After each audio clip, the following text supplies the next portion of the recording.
Hello friends, स्वागत है मेरे नई वीडियो में। आज हम बात करेंगे भिन्नों के बारे में। भिन्नों के बारे में जानने से पहले हमें इस भिन्न के अर्थ को समझना होगा और भिन्न के अर्थ को हम एक नॉर्मल उदाहरण से समझेंगे।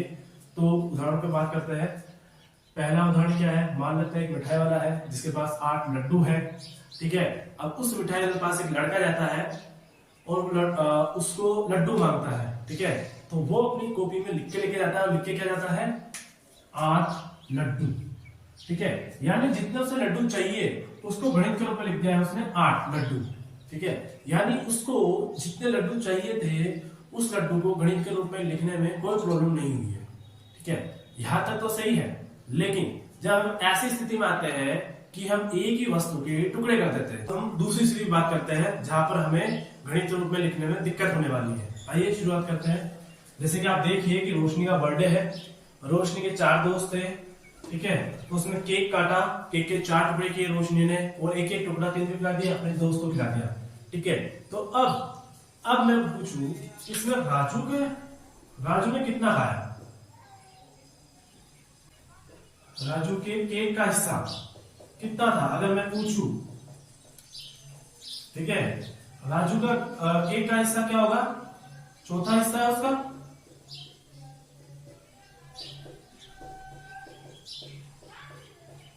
ठीक है, 4 टुकड़े किए केक के, उसी टुकड़ों में से एक टुकड़ा उसके पास है, उसका चौथा टुकड़ा है उसके पास। ठीक है, अब हमने इसको हिंदी में तो लिख दिया, लेकिन क्या गणित की लैंग्वेज में लिख सकते हैं क्या इसको? तो इस दिक्कत को ही सरल करने के लिए किसका उपयोग किया जाता है? भिन्न का, यानी फ्रैक्शन का इस्तेमाल किया जाता है। क्योंकि इस स्थिति में हम तुरंत लिख सकते हैं कि 8 लड्डू उसे चाहिए, लेकिन इस स्थिति में हम ये नहीं कह सकते कि राजू के पास केक का कितना हिस्सा है। हिंदी में तो लिख दिया नहीं चौथा हिस्सा है, लेकिन गणित के रूप में हम कैसे लिख सकते हैं? तो इसी के इस्तेमाल के लिए क्या है, इसी समस्या को हल करने के लिए कौन सी विधि आई है? भिन्न। और भिन्न का इस्तेमाल की ही इसकी परिभाषा है, इसकी कोई और परिभाषा नहीं है भिन्न के इस्तेमाल की। अब हमें देखो क्या करना है। तो राजू के पास कितना हिस्सा आया? ठीक है, अब हमें ये पता करना है। ठीक है, तो ये हम पता करेंगे भिन्न के रूप में। हमें इसकी भिन्न लिख सकते हैं। ठीक है, यानी जितना हिस्सा है उस हिस्से को हम कैसे लिखेंगे देखते हैं। भिन्न का एक फॉर्मूला होता है जो कि मैं लिख देता हूं।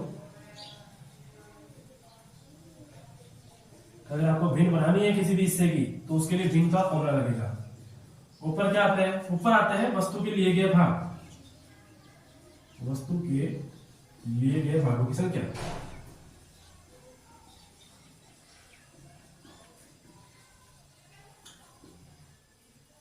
और यहां पे आते हैं वस्तु के कुल भागों की संख्या।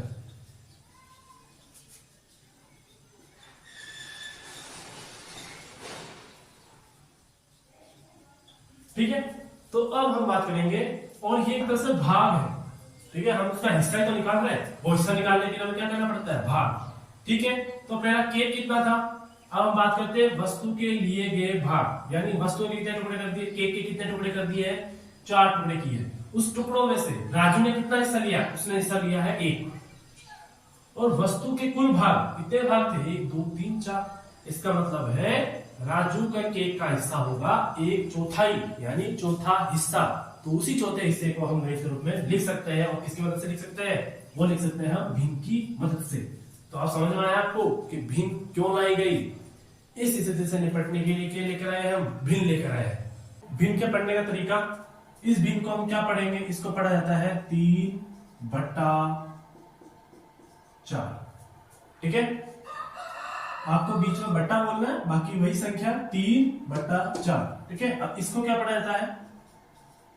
इसको पढ़ा जाता है 1 सही 1/2। ठीक है, ये भिन्नों को पढ़ने के तरीके। ठीक है, अब हम तो अभी हमने स्थिति को समझा कि किस स्थिति में हम भिन्न का उपयोग करते हैं। ठीक है, अभी मैंने आपको भिन्न का फॉर्मूला लिखाया था। भिन्न का फॉर्मूला था, ऊपर हम लिखते थे वस्तु के लिए गए भागों की संख्या, नीचे हम लिखते थे वस्तु के कुल भागों की संख्या। इनको नाम दिया गया है। जब हम लिखते हैं वस्तु के लिए गए भागों की संख्या, उसे बोला जाता है अंश।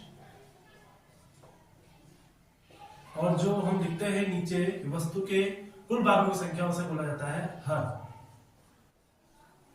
ठीक है, अब इस अंश और हर के आधार पे ही हमने क्या कर रखा है, भिन्नों के 3 प्रकार निकाले हैं। भिन्न का पहला प्रकार है, उसे बोला जाता है उचित भिन्न। उचित भिन्न में अंश छोटा और हर बड़ा होता है। ऊपर वाली संख्या छोटी, नीचे वाला हर बड़ा। इसके दूसरे प्रकार यानी विषम भिन्न, अनुचित भी बोला जाता था लेकिन अभी अनुचित भिन्न बोलना बंद कर दिया है, अभी बोला जाता है विषम भिन्न। तो विषम भिन्न में इसकी स्थिति से बिल्कुल ठीक उल्टा, इसमें अंश बड़ा रहने वाला है, हर छोटा। ठीक है, अब हम बात करेंगे मिश्र भिन्न। ये मिश्र भिन्न इन दोनों भिन्नों से बिल्कुल ही एक अलग केस है। इस केस को समझने के लिए हम थोड़ा एक उदाहरण लेते हैं, वापस बात करते हैं। ठीक है, मान लेते हैं गोपाल के पास 6 लड्डू है। ठीक है, उन 6 लड्डू में से गोपाल ने राधा को लड्डू दिया। गोपाल ने राधा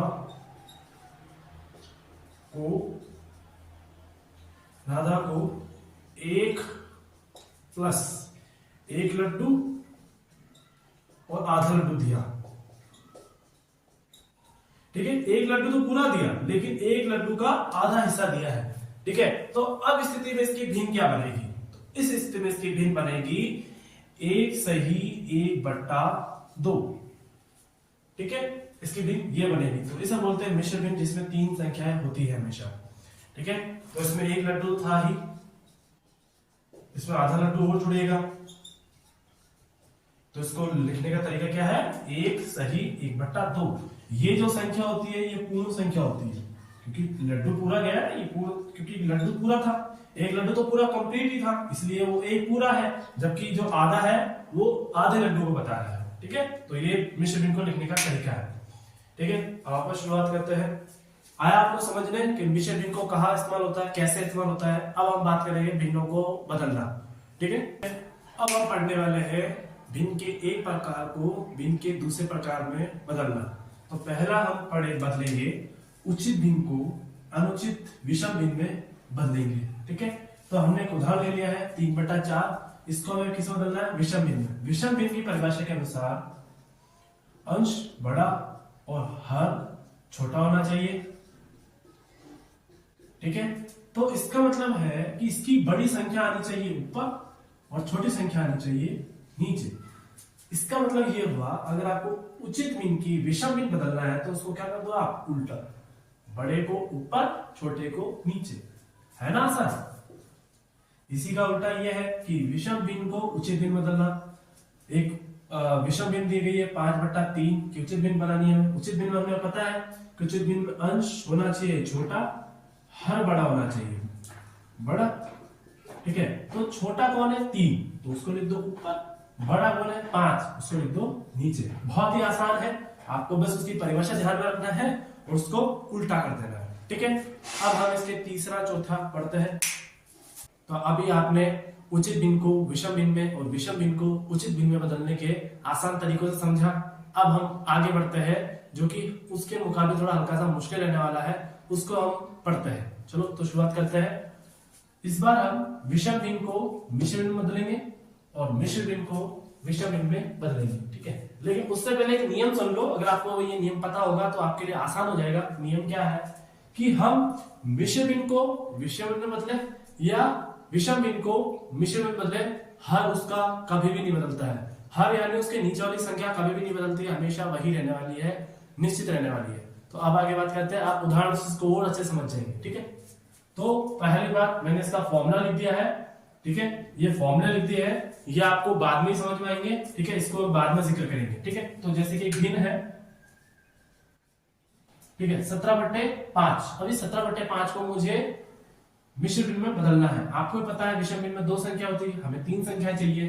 तो ऐसी कौन सी संक्रिया है जो हमें 3 संख्या देती है? तो वो है भाग, जो कि हमें शेषफल भी देती है, भागफल भी देती है, तो 2 उत्तर और देती है। ठीक है, तीसरी के अलावा।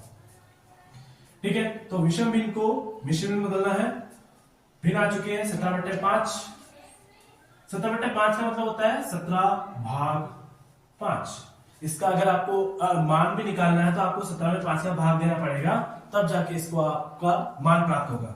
ठीक है, तो देते हैं भाग इसका। 5 के बाद में 17 तो नहीं आता, 15 आता है। 3 बार में घटाओ 2। अब ये बचा है शेषफल, इसे बोला जाता है शेषफल, इसे बोला जाता है भागफल। ठीक है, तो अब ठीक है, तो हमने भाग दे दिया, भाग हम दे चुके हैं 17/5 में भाग दे चुके हैं हम। तो 17/5 की मिश्र भिन्न,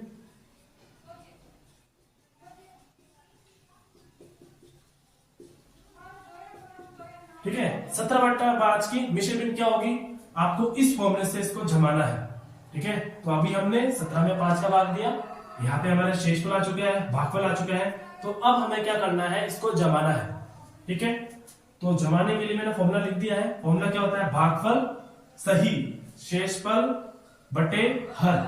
और ये केवल कब इस्तेमाल करना है आपको, ये जब इस्तेमाल करना है आपको जब विषम भिन्न को मिश्र भिन्न में बदलना है, वरना इसका इस्तेमाल नहीं करना है। ठीक है, तो शुरुआत करते हैं। मैंने क्या कहा था आपको, हर इसका नहीं बदलेगा, यहां पर 5 है तो यहां पर भी इसका 5 ही रहने वाला है। ठीक है, अब यहां पे क्या लिखना है, भागफल। तो भागफल क्या है हमारा 3, तो इसको यहां पे लिखो 3। शेषफल लिखना है हमें ऊपर, तो बन गई इसकी। तो 17/5 की मिश्र भिन्न क्या बनी, 3 सही 2/5। तो हुआ ना आसान। इस फॉर्मूले की मदद से ये बहुत ही आसान हो गया। विषम भिन्न को मिश्र भिन्न बदलने के लिए आपको एक तो फॉर्मूला याद रखना है और साथ में एक ये नियम याद रखना है। ठीक है, इस नियम से काफी कुछ आसान हो जाता है। एक तीनों में से एक तो आप डिसाइड कर ही लिया कि ये 5 तो नीचे रहने वाला है, और एक और याद कर लो कि भागफल हमेशा सामने आता है। ठीक है, जो कि एक पूर्ण संख्या होती है, क्योंकि 5 में 15 का पूरा पूरा आता है, इसलिए ये 3 आया, तो ये पूर्ण संख्या यहाँ पर होगी और ये 2 यहाँ पर। अब हम बात करते हैं मिश्र भिन्न को विषम भिन्न में बदलना। हम इसी मिश्र भिन्न को वापस इसी विषम भिन्न में बदलने वाले हैं। 3 सही 2/5, इसे बोला जाता है पूर्ण संख्या, इसे बोला जाता है वही, इसको अंश बोलेंगे, इसको हर बोलेंगे, तो इसको लिखने की जरूरत नहीं है, बस इसको ध्यान रखना है, इसको बोला जाता है। ठीक है, कि विषम भिन्न क्या होगी किसकी विषम भिन्न, तो हम देखते हैं, ये फॉर्मूला मैंने लिख दिया है। फॉर्मूला क्या होता है, पूर्ण संख्या को गुणा करना है हर से और जोड़ देना है अंश में, और ये सब होगा पूरे अंश में और नीचे हर का हर। तो एक नियम में पता चल गया ना कि इसका अगर हर 5 है तो इसका हर भी क्या रहने वाला है 5। बदलाव क्या होगा, बदलाव होगा अंश में। तो अंश में भी क्या करना है, पूर्ण संख्या जो कि 3 है गुणा कर देना है हर से जो कि 5 है, और प्लस कर देना है इसके अंश से। बस ये सोल्व करो, 3 और 5 15।